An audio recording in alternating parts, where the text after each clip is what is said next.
Eu estudava à noite. E os barzinhos também era à noite, galera. Então, as matérias de quinta e sexta-feira, eu tomei pau em todas. Até que chegou no meio do curso, eu falei, acho que estou gastando dinheiro à toa.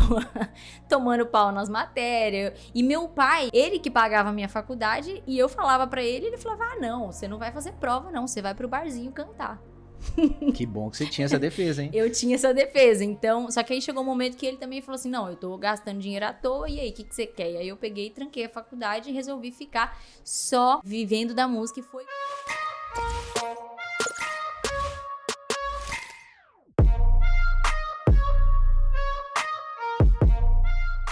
Bem-vindos ao nosso podcast Liberdade Musical, episódio 1, no nosso formato presencial.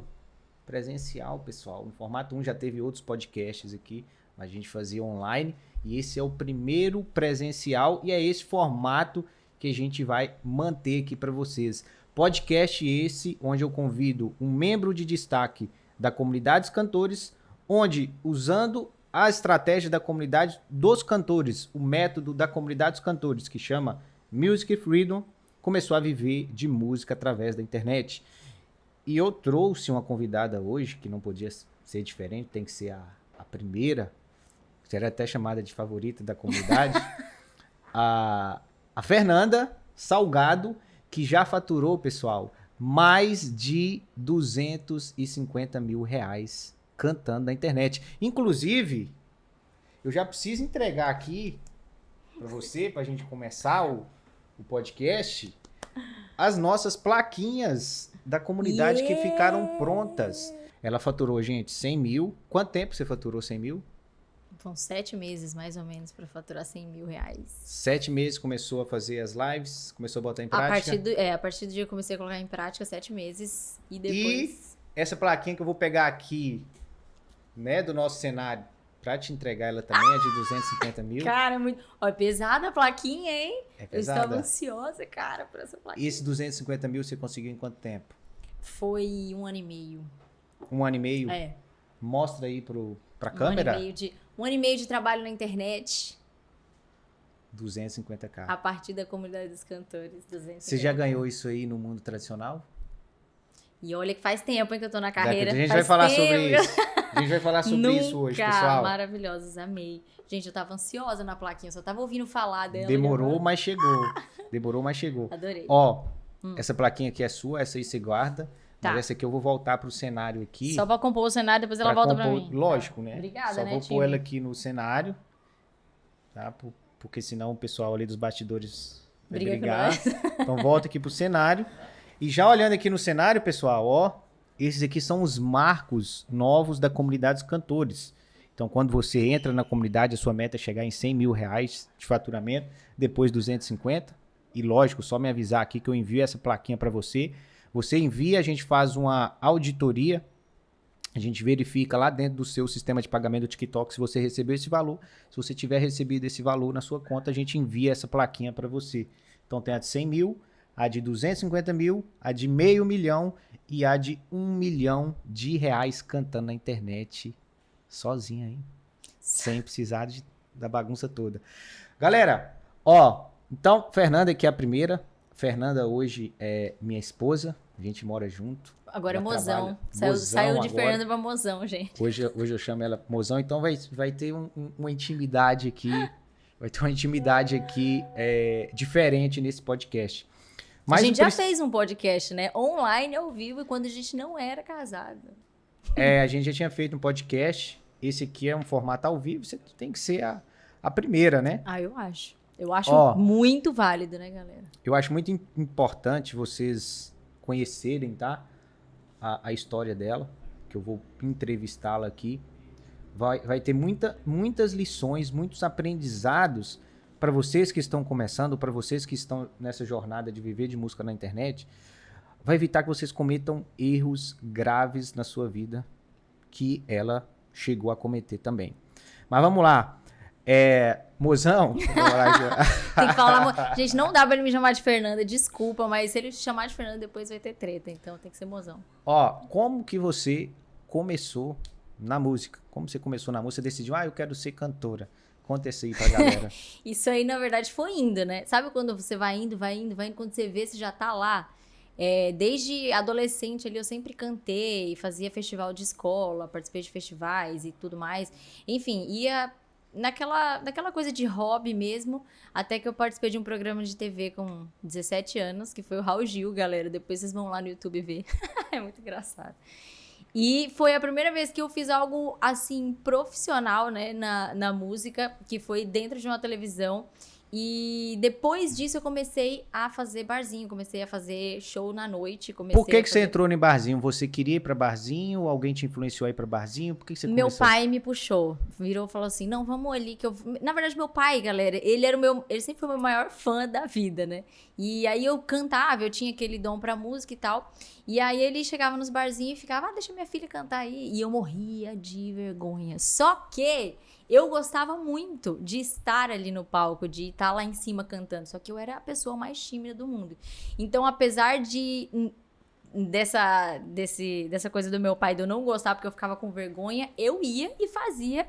E aí eu comecei a fazer os barzinhos e comecei a tirar um pouco dessa minha trava, dessa minha timidez nos barzinhos na noite. Seu primeiro barzinho foi com 18 anos? Foi 18 anos. Primeiro barzinho, assim, eu cheguei numa cidade nova que eu não conhecia, a gente se mudou por conta do meu pai. E aí lá ele chegou num restaurante e falou assim: minha filha participou do Raul Gil, como é uma cidade menor, eles falaram: então vamos colocar ela pra cantar no Réveillon. E era um Réveillon pra 2.000 pessoas, foi o meu primeiro barzinho. Eu nunca tinha feito um show sozinha, tanto que esse primeiro show, galera, rolou de Lady Gaga a Foo Fighters. O repertório era simplesmente... Tinha Leonardo também, tinha tudo que vocês podem imaginar no repertório. E foi a primeira vez que eu cantei na noite. E depois disso eu fiquei fazendo barzinhos nessa cidade. E aí eu comecei a gostar muito, assim. Eu comecei a... E não era pelo cachê, assim. Eu comecei a ir porque era uma coisa que eu realmente gostava de fazer. Até porque não ganhava quase Até porque nada. o cachê... Cachê, gente, assim, ganhava, mas era uma coisa muito... Não era uma parada que dava pra pagar as contas de uma casa. Não, eu dependia do meu pai, eu morava com a minha família, e então isso também ajudava eu fazer uma coisa que eu não precisava de dinheiro naquela época, porque eu ainda estava meio que no começo da carreira ali. E, junto com isso, fazia faculdade de arquitetura. Aí, você entrou, né, Você entrou no que a galera defende, que a gente precisa fazer uma faculdade. Foi. E aí, você... Com quantos anos você fez? Eu comecei a faculdade com 19 anos. Tava fazendo barzinho ali e aí fazendo Fazia faculdade. os Barzinho às vezes, era bem uma às coisa vezes. na minha Hobby. cabeça que era um hobby, que era uma brincadeira. Não era uma coisa a ser levada a sério. Então, eu falei, não, vou entrar numa faculdade, né? Eu preciso fazer uma faculdade. E aí, entrei na faculdade de arquitetura. Porque, não me perguntem, não sei também. E comecei a fazer arquitetura. Só que, o que acontecia? Inclusive, quando eu morava em Belo Horizonte, nessa época eu já morava em Belo Horizonte.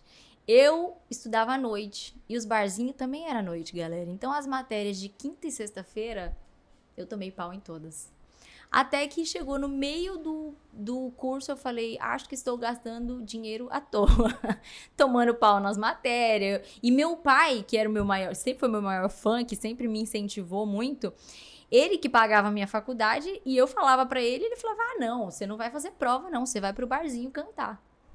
Que bom que você tinha essa defesa, hein? Eu tinha essa defesa, então... Só que aí chegou um momento que ele também falou assim, não, eu tô gastando dinheiro à toa, e aí, o que você quer? E aí eu peguei, tranquei a faculdade e resolvi ficar só vivendo da música. E foi quando eu comecei a carreira profissionalmente, que eu me mudei pra São Paulo. Aí, isso aí você tinha quantos anos? Isso aí foi com 20... Ixi, Maria, gente, é difícil a gente lembrar, né? Faz tempo, foi com 24?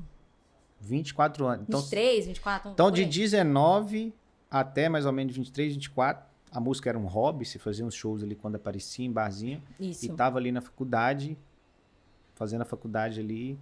Aleatoriamente. Né, pela crença cultural. Isso.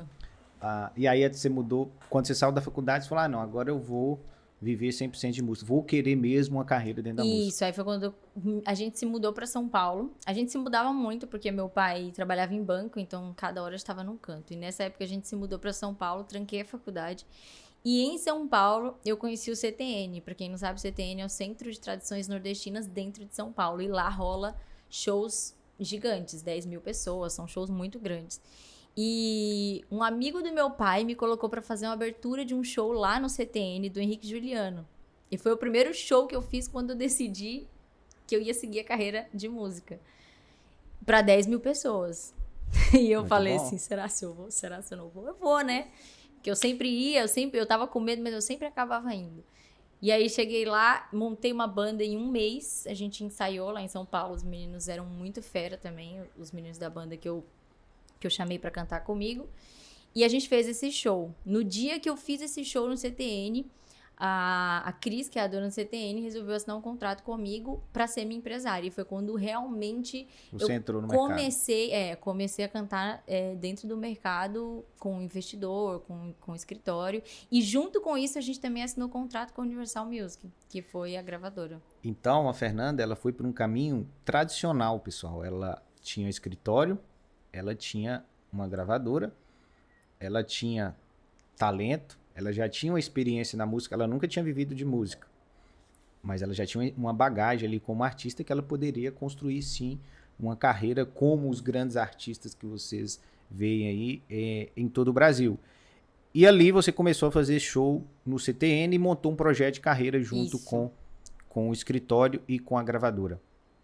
Uma coisa que o pessoal fala muito, que eu quero que você conheceu vários artistas nesse mesmo Todos nível vocês seu. podem imaginar.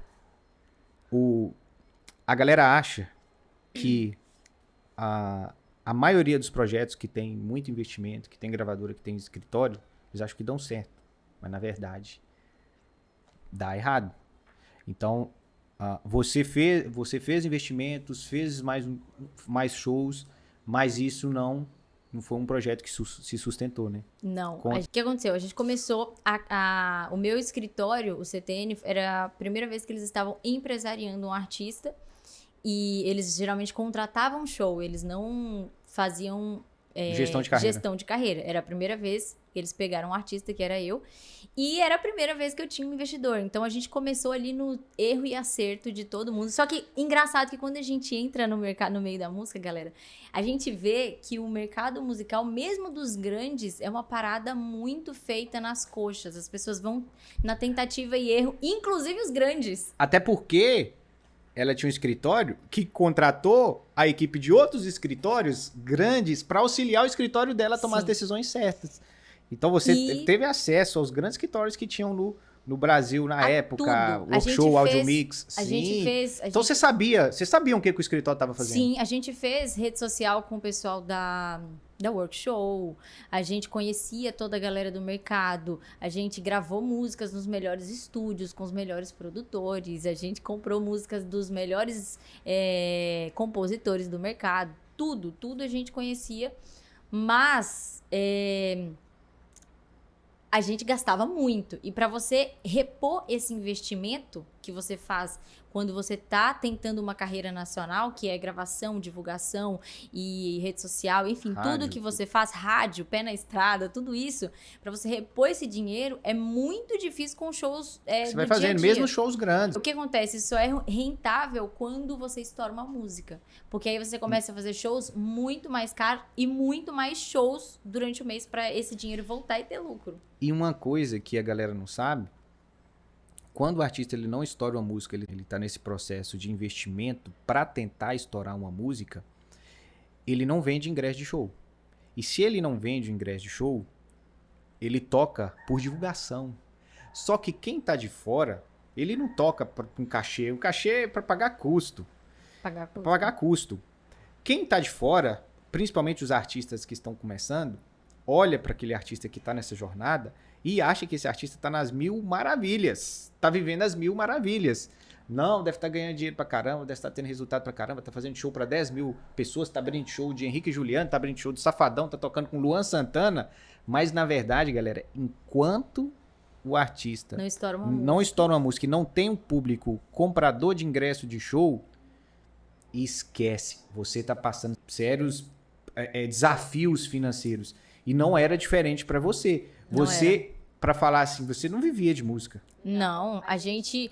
E olha que a gente fazia shows com cachês altos, de 40, Mas era pra 30 mil, cobrir. mas não cobria nem metade dos custos que a gente teve durante anos, porque esses shows de 30, 40 mil reais que a gente começou a fazer foi depois de 2, 3 anos de investimento. A gente gravou músicas com o Gustavo Mano Mioto. Walter, com o Gustavo Mioto, a gente investiu muito em divulgação. E o mais impressionante é que não voltou. O tanto de divulgação que a gente investiu não voltou nem financeiramente e nem em público, né? Nem em pessoas te acompanhando, porque eram pessoas que você pagava para aparecer para elas e elas não estavam ali porque elas eram suas fãs, né? De verdade. Então você gastava muito e não voltava absolutamente nada. E foi assim até a pandemia. Pois é. E aí, pessoal, olha pra vocês verem. Retorno, aparentemente, pra quem vê de fora, tava maravilhoso, mas retorno sobre investimento negativo. Que é o que importa. O que importa Numa empresa. numa empresa, num negócio, é dinheiro no seu bolso. O que importa para um artista é dinheiro no seu bolso. Cara, tá sobrando 5, 10, 15, 20, 30 mil reais pro meu bolso. E o Agora, ego.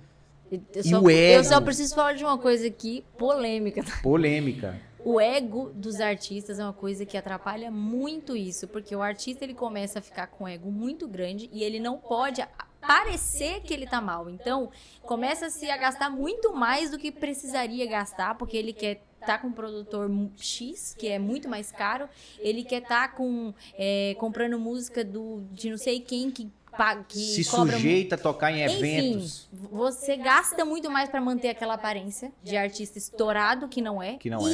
E aí isso é uma bola de neve, você só vai Ladeira abaixo. ladeira abaixo. Então o ego também nesse meio é uma coisa que atrapalha muito, porque é tipo assim, você tá ali, parece que você não pode parecer que você não tá dando certo. E não, cara, você tá numa jornada, construindo uma coisa grandiosa, você não precisa se preocupar. Hoje, né, a gente vê assim, mas dentro do mercado da música, o ego é uma coisa... E não só dos artistas, tá? Entre os artistas, entre os contratantes, entre os investidores, empresários, o ego ali é uma coisa bizarra. E nesse cenário que você vivia, até ali a pandemia, olha o cenário que ela vivia, gente, fazendo show com um artista grande, cachês alto, lógico que tinha muito investimento.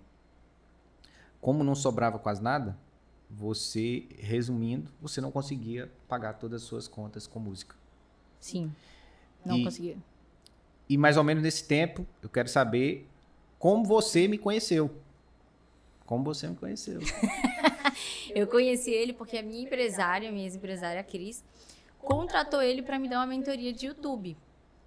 E eu lembro que no dia foi até engraçado que eu acordei, vocês marcaram de manhã, né, velho? Porra, marcar com um artista 8 horas da manhã é sacanagem, né, time? Marcaram 8 horas da manhã. Eu tava dormindo, aí a secretária da Cris me ligou e falou: você tem uma reunião agora pra falar sobre o YouTube, pra você arrumar seu YouTube lá, não sei o quê. Eu falei, puta que não é possível, desculpa o palavrão. Fiquei com muita raiva no dia que eu tive que acordar cedo, aí fui lá com aquela cara. Quem diria que essa reunião no YouTube... Você viu a cara que eu entrei? Você viu a cara que eu entrei, Gente, né? eu não esqueço. Eu fiquei meio com raiva, né? Porque ela entrou... Sabe aquela cara de pessoa que acabou de acordar? Essa mesmo. É a cara, pois é. Ela acabou de acordar. Nossa, quero que acabe essa reunião logo pra eu voltar a dormir. Essa é a cara que ela fez. Foi. Aí eu já entrei lá, ixi. Enfim, vou fazer meu papel, vou fazer meu trabalho. E aí... Enfim, aí eu comecei a ensinar. Aí ele começou a me ensinar. E aí, foi o quê? 1 hora, mais ou menos? 1h30. 1h30. E aí, quando ele começou a me ensinar, eu comecei a ver que ele sabia muito do que ele estava falando. É porque nesse meio do mercado, a gente encontra muita gente que só faz mais do mesmo e não ajuda realmente você a crescer. Ganhar dinheiro. Não ajuda você a crescer, só quer sugar. E aí, eu já tava nessa época meio que já tinha passado, a gente já tinha investido muito dinheiro em lugares errados, porque as pessoas ficam falando que tem que ser isso, tem que ser aquilo, e você não acredita mais que vai vir um bom profissional te guiar. E aí, quando eu comecei a reunião com ele, que eu vi que ele era muito bom, você, né, mozão? Muito bom no que ele tava falando e que ele sabia realmente do que ele tava fazendo, e ele trouxe informações que eu não fazia ideia que existiam, que era uma coisa... E nem a galera que você conhecia. E nem a galera que mexia com o YouTube não sabia das informações que ele tava me trazendo. Aí... eu falei, pô, esse cara sabe muito, eu vou acompanhar ele no Instagram. Além de pegar todas as informações, que foi uma mentoria paga, eu comecei a acompanhar ele no Instagram. E aí, um belo dia... Não, aí passou, né? Aí passou um tempo. Nessa época, pessoal, eu tava dando mentorias individuais, igual eu dei para ela, para vários artistas no Brasil todo. Até que chegou, que foi em 2020. Em 2020 eu falei, não dá para eu ficar mais atendendo um por um, vou criar um grupo de cantores, e ali nasceu a comunidade dos cantores. E a Fernanda, como me acompanhava no Instagram, e entrou a pandemia foi em 2020? Começou foi em 2020. Foi. Eu tinha acabado de montar o grupo de cantores, comunidades cantores, entrou a pandemia, e aí, o que aconteceu no seu projeto que você tinha quando entrou a pandemia? Acabou. A Cris, minha empresária, ela conversou comigo, falou, Fê, a gente já tá há anos tentando, a gente já errou muito, a gente já gastou muito e a gente tá querendo parar e tudo mais. E eu falei, não, tudo bem, eu entendo. E aí não tinha show também pra repor todo aquele dinheiro que a gente tinha investido. E aí a gente parou. Aí eu e a Cris, não. Eu e o CTN... Porque era um contrato com o CTN, não era só com a Cris, porque a Cris é minha amiga hoje em dia. Então, tipo assim, a gente tem uma relação muito, muito legal, a gente virou muito amiga. Mas eu e o CTN, a gente rompeu o contrato. E aí começou a pandemia. E aí a pandemia, o que aconteceu? Não tinha show, não tinha bar, não tinha nada. Não tinha como ganhar dinheiro cantando na minha cabeça. Falei, já não ganhava, e ainda veio a pandemia e ia ganhar menos. A pandemia lascou tudo. E aí, só que eu acompanhava o Samuel. E aí... Eu cheguei pra você, eu lembro que eu mandei uma mensagem, eu falei, Samu, na época eu chamava ele de Samu. O Samu ficou famoso. Samu, tem algum jeito? Você tem alguma mentoria, alguma coisa que você dá individualmente? Eu tava atrás de algum... Eu nem sabia que tinha comunidades cantores. E ele falou, olha, eu tenho esse projeto, a comunidade, tá? Eu falei, como é que faz pra entrar? Aí eu lembro até hoje da resposta dele, fica tranquila que vai abrir inscrições, eu vou te perseguir com anúncios. Falei, tá bom, vou esperar. E aí fiquei esperando. E nisso tava rolando a pandemia, sem show, sem nada. Dependendo totalmente do meu pai. Eu já dependia de outras pessoas, né? Antes era uma coisa... A minha vida era totalmente controlada, porque outras pessoas pagavam minhas contas, outras pessoas resolviam os shows que eu ia fazer, o que eu ia fazer, onde que eu ia estar. Enfim, tudo isso. Mas nessa época mais ainda, porque era pandemia e meu pai que pagava minhas contas. E aí, quando abriu as inscrições para a comunidade... Eu tinha R$0 na conta e pedi dinheiro. Não tinha dinheiro? Tinha não. Não tinha nada, gente. Novidade isso pra entrar na comunidade, hein, Fabinho? Tinha R$0, mas eu acreditava... Aí, e sempre o pessoal fala, galera, entra aqui na comunidade, porque você vai ganhar... É um projeto que vou te ensinar a ganhar dinheiro cantando na internet e não vai te faltar mais dinheiro. Mas eu não tenho dinheiro. Assim, mas espera um tempinho aqui, mas eu não tenho... Pois é, mas nós vamos resolver esse problema de não ter dinheiro. Ela falou, mas me dá um minutinho aqui, deixa eu ver ali. Aí o pessoal vai pedir ajuda aos universitários. Quem foi a sua universitária? A minha universitária foi minha mãe. Beijo, mãe! Minha mãe chamou ela de Pãozinha. Ela que me deu dinheiro pra entrar na comunidade. Eu tava, na verdade, na época da pandemia, eu fazia algumas lives esporádicas pra empresas. A Johnson, porque naquela época as empresas estavam fazendo lives, né? Só que era uma coisa esporádica, uma empresa a cada 2 meses, e aquilo ia acabar porque era só no tempo da pandemia, né? Então, e era às vezes também. E era às vezes. Só que aquele dinheiro das lives que eu ganhava era para pagar a conta da minha casa. Enfim, comprar comida, né, galera? A gente precisa sobreviver. Então, para comprar a comunidade, eu tinha menos muitos reais. Menos muitos reais. E aí eu pedi pra minha mãe, e minha mãe também conhecia o Samuel, ela acompanhava o Samuel.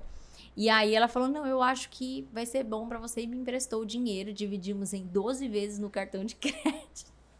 E entrei na comunidade mais ou menos em agosto de 2020, não foi? Foi. Por aí. Sim. Agosto de 2020. E aí, galera, ela entrou na comunidade.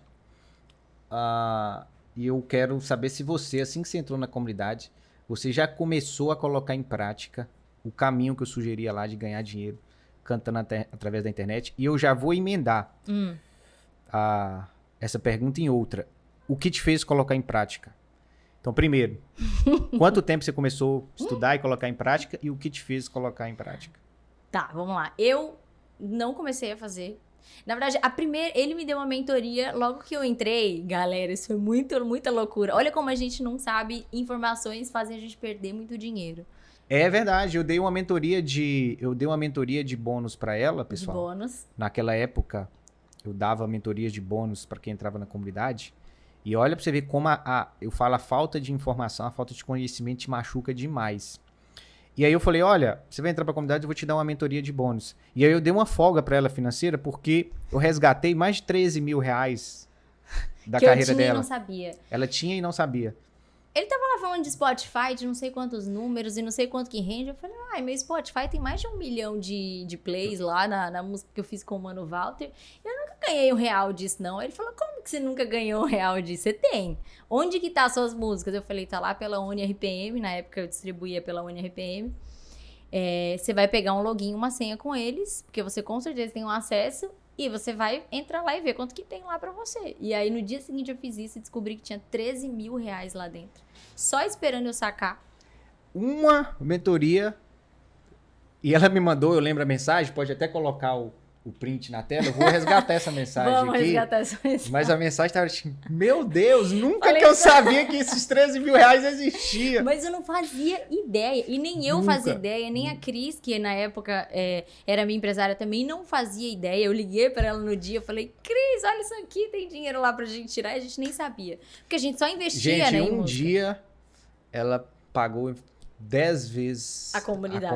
Um dia. Só num dia. Ter esses 13 mil reais que nem tá contando essas plaquinhas aqui, que deveria contar também, hein? Nem tá contando. Nem tá contando. E aí, 13 mil reais deu uma folguinha, né? Agora foi bom. Deu uma folguinha. Foi bom. Aí eu descobri, enfim, aí eu já falei, pô, essa comunidade, já paguei ela. Só que meio que parei de... O que acontece? Eu parei de entrar no grupo do Telegram e acompanhar, porque naquela época... A galera não era acostumada. Naquela época também voltou um pouco os bares a funcionar. Tipo, finalzinho de 2020, os bares começaram a funcionar Ficava de novo. abrindo e fechando. E aí eu comecei a fazer show de novo em barzinho. E fui, porque era o único jeito que eu achava que dava pra ganhar dinheiro. E aí nisso, que eu fui pros barzinhos, eu parei de acompanhar a comunidade, não assistia nenhuma aula, nada, zero. Até que um belo dia eu resolvi entrar no grupo do Telegram. Isso depois de meses. Eu acho uns 3 meses. Foi uns 3, 4 meses. E a galera tava falando sobre a agência da live do TikTok, não sei o quê. Antes disso, inclusive, eu já tinha tentado fazer uma live, porque o Samuel falou pra mim, abre live no TikTok, abre live. E eu falei, esse negócio não vai dar certo, não vai dar certo. E abri uma live. Só que essa primeira live deu 0 pessoas. Ninguém entrou. Eu fiquei lá assim, tipo... Cara, esse negócio não dá certo, isso é mentira. E peguei e fechei, e aí ele veio me perguntar, você tá fazendo live? Eu falei, eu fiz uma, mas eu não vou ter consistência agora, então eu vou deixar pra depois, quando eu começar a ter consistência. Aí ele falou, então tá bom, aí eu parei. Aí nesse dia que eu entrei no Telegram, eu vi a galera falando sobre as lives, e comecei a ver prints da galera que cantava lá nas lives, ganhando dinheiro nas lives. E eu olhei aquilo e falei, uai... A galera tá tudo aqui fazendo dinheiro e eu... Tô fazendo nem perto Tô fazendo nem perto do que a galera tava fazendo, cantando em barzinho. E eles dentro de casa, assim... Eu morava em São Paulo na época. E era muito ruim, porque pra ir pra um barzinho eu gastava 1 hora, 1h30, porque tinha trânsito. Eu tinha que me arrumar. Eu tinha que pagar Uber. Eu tinha que deixar a Manu com a minha mãe. Era o dia inteiro que eu gastava pra fazer um barzinho pra ganhar nem R$200 no final do show, depois de 3 horas. E aí eu olhei aquilo e eu falei, uai, se a galera tá fazendo, eu posso fazer também. E aí foi quando saiu daquela parte de não dá pra fazer, eu vou fazer essa parada. É porque, galera, assim, por isso que eu falo a importância de você estar numa comunidade, eu sempre vou bater nessa tecla. Quando você vê outras pessoas fazendo, você também acredita que você pode fazer. A chave da comunidade, pra ela, foi ela entrar no grupo. Ela nem era acostumada a entrar no Telegram, mas quando ela entrou no grupo do Telegram e ela viu os resultados, às vezes de artistas com menos experiência de carreira do que ela, falou, pô, esses caras estão gastando menos energia, tem menos experiência de carreira que eu, e tá tendo uma recompensa muito maior. Cara, não tem como a cabeça... Não tem como. Não tem como você ver uma parada dessa. Não tem como desver. Não tem como desver. Aí foi quando eu falei, eu vou fazer essa parada, vou fazer dar certo. E aí, qual o resultado que você teve no primeiro mês? Aí no primeiro mês, em abril, eu fiz 6 mil reais. Logo assim de cara? De cara, primeiro mês, 6 mil reais. Gente, vocês perguntam aí demais, Samuel, quanto tempo demora pra eu começar a ter resultado? Ela tinha uma bagagem como artista. Ela com a bagagem como artista, botando em prática 100%, nos primeiros 30 dias, ela fez 6 mil reais. E aí, foi só aumentando isso. Você até falou aqui no início do podcast, nos primeiros 7 meses. Foi. Aí no segundo eu já fiz perto de 10 mil. No terceiro mês eu já fiz 11. No quarto mês foi mais de 15. No quinto mês foi mais de 17. No sexto eu não lembro quanto. Eu não lembro certinho assim, mas foi só subindo, subindo. Eu sei que chegou em novembro, eu fiz 35 mil reais. Entre as No lives. mês de novembro. Isso. Só cantando na internet. Tudo por conta do trabalho que eu comecei a fazer. Aí veio, isso entrou as lives, publicidade que eu vendi pelo perfil do TikTok com as lives e Kawaii. Começou a ganhar dinheiro do Kawaii também. Só por das lives visualizações. nesse mês de novembro foi 28 mil, se eu não me engano, por aí. Galera, ó, abril. E tem um detalhe também. De abril até... Qual que é o mês que vem antes de novembro, gente? Outubro. Eu sou muito perdida. Meu Deus, outubro. De abril até outubro, eu não parei de fazer os barzinhos. Eu fazia as lives, mas eu conciliava com os bares. Então, eu fazia as lives e nos dias que eu tinha barzinho, eu abria live lá no barzinho, ganhava dinheiro também, mas eu não estava focando 100% da minha energia nas lives. Em outubro, eu passei uma situação foi a pior de todas em barzinho na minha vida, que eu virei e falei assim, não vou mais fazer barzinho. E falei, em novembro eu vou focar só nas lives. Por quê? Que situação que você passou? Cara, foi muito bizarro, gente. Foi muito bizarro. Lá em São Paulo, eu tocava num bar todo domingo, que nesse domingo em específico, tava chovendo muito. Então é aquele dia que ninguém sai de casa. E nesse barzinho, quando eu cheguei pra tocar nesse domingo, tinha 2 mesas. No bar, e era um bar gigantesco. Então, 2 mesas dentro de um bar gigantesco fica muito vazio. Mas eu falei, cara, fui contratada, eu vou subir no palco e cantar, igual eu sempre fiz, bonitinho. E aí tinha um cara muito bêbado numa dessas 2 mesas. E esse cara, e detalhe, eu já sou um pouco fanha. Só que nesse dia eu tava mais, porque a minha rinite tava atacada, era um dia nublado, um dia frio, mas nada que não desse pra cantar. E esse cara começou a me encher o saco o show inteiro. Ficava na frente do palco, me zoando, falando que eu tava fanha, que eu tava não sei o quê, que eu tava... Aí eu peguei e desci do palco e falei assim, não vou cantar enquanto esse cara estiver aqui. Falei pro gerente, né? E o gerente foi lá, conversou com ele, tal. E ele, não, vou parar. Falando que ia parar e tudo mais. E aí, só que eu não aguentei, peguei minhas coisas e fui embora. E saí fora. Fiz certo? Não tanto, mas simplesmente fui embora e falei, não vou mais fazer barzinho, isso aqui tá gastando a minha energia e não tá me devolvendo nada, não nada, tá te recompensando. Nada. Mesmo os bares, assim, geralmente era muito legal, geralmente a galera, enfim, sempre animava, tava sempre legal, mas mesmo nos bares que estavam lotados, eu via que aquilo não ia me trazer audiência, nada além daquilo a longo prazo. Nada a longo prazo. E nas lives, só tinha gente que gostava de me ver, de me assistir, porque ficava na minha live só quem queria me assistir. E, cara, elas entregavam pra, tipo, 60 mil pessoas, 50 mil pessoas. Eu falei, isso aqui eu tô indo pro mundo inteiro e com a possibilidade de ganhar infinito. E aí foi quando eu decidi que eu não ia mais fazer barzinho e focar só nas lives. Aí no mês seguinte eu cancelei todos os bares e aí foi quando eu ganhei 35 mil reais. Que não chegava nem perto do que eu ganhava cantando em barzinho. Olha pra você ver, pessoal. E de lá pra cá, você já fez mais de 250 mil. Vocês até viram ela recebendo a plaquinha aqui no início. Isso, galera, a gente tá falando aqui dentro da internet. Porque isso também proporcionou você fazer shows mais caros. Ela começou a fazer shows no mundo tradicional, shows que valem a pena. Sim. Então você começou a tocar em lugares muito confortáveis para você. Depois que eu parei os barzinhos, eu não parei de fazer show, mas eu não fazia qualquer show mais. Não, fazia porque eu não precisava daquele dinheiro. Eu vi que eu não precisava daquele dinheiro do bar. E então eu só realmente marcava shows que eu gostava muito de fazer. Aí era cachê de 10 mil reais, era cachê de 15, era cachê de 7, era cachê de 8. Cachês assim que no barzinho você nunca vai ganhar na vida. E aí eu só fazia esses shows junto com as lives. E qual que foi a consequência de ter esse tipo de resultado através da internet? Qual foi a consequência disso na sua vida? Conta pra mim especificamente como era antes de ganhar dinheiro cantando na internet e como ficou a sua vida depois que você começou a ganhar dinheiro cantando na internet. Consequências. Casei com o mozão. A consequência. A mentoria no YouTube virou... Obrigada, mãe. Não, zoeira. Também, mas acho que as maiores consequências foi que eu descobri que eu amava cantar, mas que eu não queria viver aquela vida na estrada, porque eu conseguia fazer o que eu amava sem ter que ficar com a falta de rotina, vivendo na noite, que não era uma coisa que eu gostava, mas que eu fazia porque eu achava que era o único jeito de viver como cantora.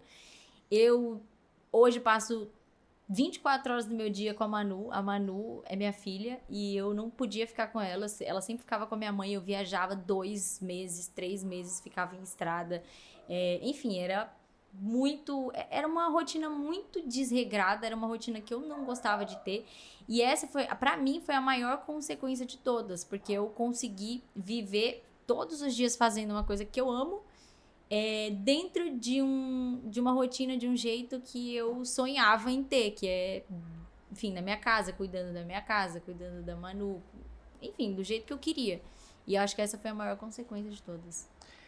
Você, por essa falta de rotina, você já até me contou que você já teve até ansiedade, crise de ansiedade. Porque um artista, pessoal, ele não dorme, ele tem dificuldade de dormir. É muita responsabilidade, muito peso em cima das suas costas. Às vezes você vai fazer um show para não sei quantas mil pessoas e você não tá bem. Então tudo isso te atormentava bastante.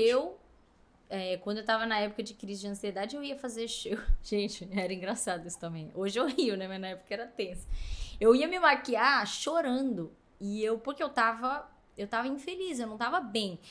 Foi uma época que eu fiquei... Cada dia eu tava num lugar diferente. Acho que eu tava fazendo uma turnê lá no Nordeste.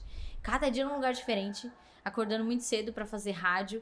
E fazia show à noite. E depois fazia rádio. Depois show à noite. E viajava e pegava estrada. E aí eu não tava nada bem. Eu ia me maquiar pra fazer o show. Começava a chorar. Aí eu tinha que tirar tudo. Aí eu me maquiava de novo, aí eu começava a chorar de novo, aí, enfim, eu fazia isso umas 4, 5 vezes, até que eu conseguia respirar pra entrar no palco e parecia que tava tudo lindo, mas era, gente, atormentador, assim, uma coisa muito louca, porque é muita coisa passando na nossa cabeça, é uma pessoa externa investindo em você, então você fica com aquela pressão de, eu preciso estourar uma música, senão esse dinheiro não vai voltar, senão eu não vou conseguir viver confortavelmente, e a gente sempre fica nessa coisa de eu preciso estourar logo, eu preciso quando chegar lá eu vou estar feliz, quando chegar naquele patamar de vida, de música, eu vou estar feliz, e cara, e aí isso não é, isso é um tormento, isso é uma loucura, e eu realmente não gostava. Tive muitas crises de ansiedade, teve dias que eu fui parar no hospital achando que eu tava com falta de ar.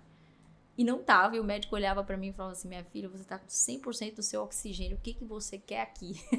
Sai fora daqui. E eu falava, gente, eu não sei. Você tem que viver de música através da internet. Ele não falou isso com você, não? Foi quase isso. O que você faz? Você faz show? Entendi, que você não tá cantando na internet ainda. Enfim, era isso, o tormento. Eu lembro que você me mandou uma... Eu tava fazendo uma caminhada na Lagoa da Pampulha, gente. Eu postei um stories... falando da liberdade. E aí você comentou, você lembra desse story? Você comentou assim, eu amo essa liberdade de viver de música da internet. Deve ter um print também. Bora colocar o print também. Editora, vou dar trabalho, Rebeca. Ela me mandou, a gente não namorava e depois a gente não casou, a gente não foi morar junto. Antes disso, ela já estava na comunidade. Eu postei, eu lembro. Uhum.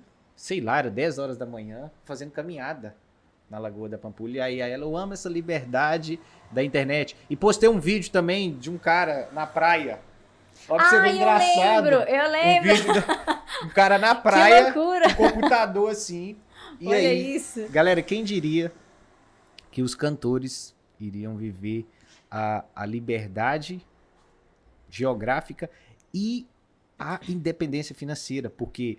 Você imaginou que poderia ganhar tanto dinheiro, infinitas Não. vezes maior do que você ganhava quando você tinha uma carreira ali Não. como artista? Não, porque a gente já usava a internet. Quando a gente estava construindo a carreira. E exatamente por isso eu achava que não era possível. Porque eu falava, eu já faço live no Instagram, eu faço live no YouTube. E nunca que eu vou conseguir ganhar esse dinheiro, porque é a mesma coisa. Só que quando você. É um mundo paralelo, né? Porque a gente não imagina como é que funcionam as lives. Sim. No TikTok. E aí, quando a gente entra, a gente fala, cara, não dá, é impossível, porque a gente não acredita. E eu já tava há anos trabalhando na internet e nunca tinha me dado esse retorno. E dentro da comunidade, seguindo as coisas que a galera... Enfim, primeiro porque... que me ajudou muito na comunidade? Além de ver o resultado dos outros, a galera ia colocando lá tudo que tinha que fazer. Você ia falando lá no Telegram, você ia mandando mensagem. Então, eu só ia seguindo aqueles passos seus, da galera que ia falando o que dava certo. E aí eu falei, cara, eu não investi R$1 nisso aqui. E eu tive retorno de dinheiro que eu nunca tive na vida e de audiência. Foi 500 mil seguidores em menos de um ano. Que eu nunca tive isso no orgânico. Investindo também. Você não teve isso nem investindo. Não, é isso que eu tô falando. A gente trabalhou anos na internet investindo dinheiro. Dinheiro alto, gente. Dinheiro pesado, assim, no YouTube, no Instagram. E nunca tinha voltado o tanto de retorno que eu tive em um ano de comunidade. 200 mil reais e mais de 500 mil seguidores de forma orgânica. Nunca, assim, nunca passou na minha cabeça que isso pudesse acontecer, que dava pra acontecer isso. Surreal. Agora... Vamos fazer uma pergunta aqui para ajudar quem quer entrar nesse universo. Qual dica você daria para Fernanda de agosto de 2020, antes de entrar nesse mundo de monetizar a sua carreira cantando na internet, para que você tivesse resultado mais rápido? A primeira dica é: destrua o seu ego totalmente e acredite. Ponto, essas duas coisas. Destruir meu ego de artista, de achar que não, eu não vou fazer live no TikTok. TikTok é um aplicativo de dancinha, porque isso tem muito na cabeça das pessoas e tinha na minha também. E acreditar, porque quando a gente começa a acreditar e tá com outras pessoas que estão fazendo, a gente não fica na cabeça, ai, será que vai dar certo? Não, a gente coloca na cabeça que a gente vai fazer até dar certo, porque a gente sabe que dá e a gente só vai fazer até dar certo. Então, essas duas dicas era que eu daria pra mim. Então, indiretamente estude mais a sua, como é que fala? Mente, autoajuda, não sei. Seu autoconhecimento. Seu autoconhecimento, isso. Porque quando a gente faz isso, a gente tem fé no que a gente tá fazendo e a gente não fica ligando pro que os outros vão pensar ou pro que essa aparência que nós artistas a gente quer passar pro mundo, de que a gente tá muito bem, de que a gente tá sempre ali no... Enfim. Tá tudo dando certo. Tá tudo dando certo. E não precisa, nem tá. E quando você deixa isso de lado, você foca no que realmente importa, que é levar a música para as pessoas e, em troca, você vai receber tudo que você precisa, tudo que você quer. É muito surreal, galera. 2 dicas que eu me daria com certeza. E pra gente concluir agora, qual foi a sua maior dificuldade? Qual foi a sua maior dificuldade para começar a ganhar dinheiro cantando na internet? Cara, eu acho que foi exatamente... porque o que acontece? Era difícil pra mim quando eu achava que não funcionava. Então, tudo me bloqueava. Minha cabeça ficava me boicotando o tempo inteiro. Falando, não entra nessa live porque não vai dar ninguém de novo. Não faz isso porque você não pode passar a impressão de que você é uma artista que não tem, que, enfim, tá no TikTok. A minha cabeça me boicotava muito. A partir do momento que eu acreditei, eu não tinha mais isso na minha cabeça. A minha cabeça só falava, você vai fazer. Tem até uma história engraçada que eu tava num domingo. Eu tava num domingo almoçando lá na casa da minha mãe, que eu morava do lado da minha mãe, né, nessa época. E aí, acabou o almoço, eu já levantei pra ir embora, porque eu ia fazer live. E minha mãe virou pra mim e falou assim, ai, mas você vai ficar fazendo live pra ganhar $1? Porque nessa época eu já tava fazendo há umas 2 semanas e tava ganhando pouquíssimo, assim, dava $1 cada live que eu fazia. E a minha cabeça não tinha mais, não vai funcionar. Eu só virei pra ela e falei assim, calma que daqui a pouquinho você vai ver o resultado. E fazia. Então, assim, minha cabeça não me boicotava mais. Então, eu acho que o maior lance é você ver que aquilo é possível e acreditar que vai dar certo, que não tem como. Gente, não, se você acreditar que vai dar certo e botar em prática, tudo que tem, não tem como não dar certo. É impossível. E todos os cantores que eu vejo, eu sou amiga de muitos cantores lá dentro do TikTok, que eu vejo colocar em prática de forma consistente, ganha dinheiro, ganha audiência. Não tem como não dar certo. Galera, eu acho que é isso aí. Esse podcast riquíssimo que a gente fez aqui para vocês hoje. O primeiro episódio do podcast Liberdade Musical presencial. Então vamos ter vários episódios assim. Acho que eu vou pôr você para entrevistar a galera junto comigo, hein? Comenta aí se vocês acham que eu devo colocar. Até porque eu além de ser a favorita, eu era que comandava todos os rolês da comunidade. Porque tinha a comunidade e ele só ficava lá ensinando e aí eu pegava, galera, a gente tem que fazer uns rolês aí, né? A gente tem que marcar uns encontros, tomar umas, porque não dá pra ficar só pela internet. O pessoal deve estar se perguntando aí como que vocês começaram por um desses rolês. Gente, ó. Ele vivia falando, vou marcar um encontro da comunidade. A gente ainda tá indo marcar esse encontro a gente quer fazer palestras, encontrar galera, entregar conteúdo, porque a gente sabe que a energia do ao vivo gera mais resultado. É muito surreal. Aí eu tava demorando pra organizar isso tudo, porque tem investimento, tem planejamento, tem equipe, tem um monte de coisa. Aí ela... Peguei, tomei a frente e falei assim, então tá, então a gente vai fazer Eu acho que a gente vai contar isso em outro episódio, hein? Pode ser, outro episódio. Fechado. Se vocês quiserem, se o pessoal comentar aqui, eu quero saber como que vocês começaram a namorar e já depois foi morar junto. Outro episódio. Acho que vocês vão... porque eu não sei se vocês estão interessados em saber. É verdade. Se vocês quiserem, a gente conta no próximo episódio. Mas é legal, gente. Comentem porque é uma história legal. Galera, então é isso aí. Ficamos por aqui no nosso podcast Liberdade Musical, episódio 1, desse novo formato nosso em 2023. Abraço para vocês, beijo para vocês e até a próxima.